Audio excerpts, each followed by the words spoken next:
Hello and welcome to this little island amid the ocean that YouTube is. A bookseller was a craftsman who, by request, made books by joining and sewing the sheets that came from the copyists with a cover. Some were themselves copyists. In Portugal, booksellers organized the professional early on, as the trade was mentioned in the letter of Dom João II of August 27, 1539.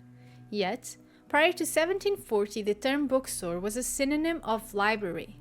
We see the term bookstore as a place that sells books on February 25, 1740, through an announcement on the Gazeta de Lisboa. In addition to booksellers, one sees the emergence of book merchants, on which a diverse set of activities can be found, such as editing, importing, and distribution. These book merchants had to pay licenses, whilst officials were exempt of so to sell the products of their trade. On today's video, we will precisely look at the world's oldest bookstore that can be found in Portugal. Although 1727 is often considered as the foundation of Bertrand, year in which Pedro Faure was installed as a book merchant in Lisbon and owner of the business, since the end of the 19th century the date 1732 has been associated with the inaugural date of Bertrand. To understand why these differences in dates, it's important to know that the trade was usually linked to the sale of prints, maps, among other products. Since bookseller shops in the 17th century did not have the capacity to specialize right away. It was therefore common to have a certain diversification of the business in a first phase, in which we often find with the same person the engraver, printer, and editorial business. Through Gazeta de Lisboa in 1742, the name Bertrand is mentioned along with that of Faure as book merchants and the location of the shop. What's more, the advertised works were Portuguese editions and not imported books.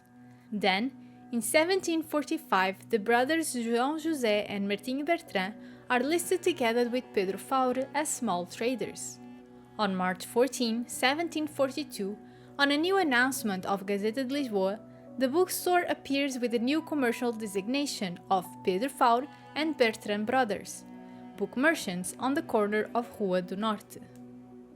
With the death of Pedro Faure in 1753, João José Bertrand, his then son-in-law, becomes the proprietor of the bookstore.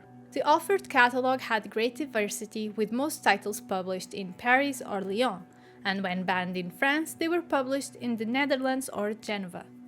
In 1754, Bertrand edited the first French-Portuguese bilingual dictionary. However, with the destruction caused by the Lisbon earthquake of 1755, which affected all without exception, including Bertrand, only one copy can be found in the National Library. After the earthquake, João José Bertrand moved to Senhor Jesus da Boa Morte, and in 1768, it is known that he owned two stores, having returned to Chiado as life returned to normality.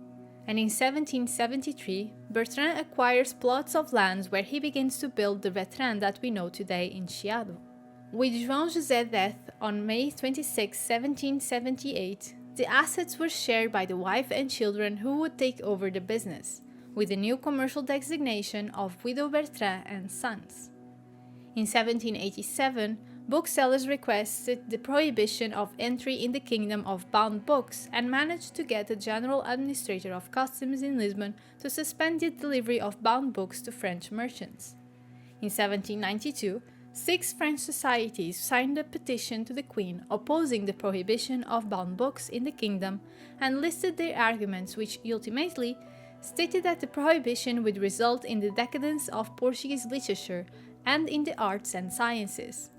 The first signatory of this petition was Jorge Bertrand, second son of João José and Maria Clara Rey. When her oldest son died in 1796, the designation found in the following editions reflected so, as it became Widow Bertrand and Son. Maria Clara Rey took over the management of Bertrand for 34 years until her death in 1812.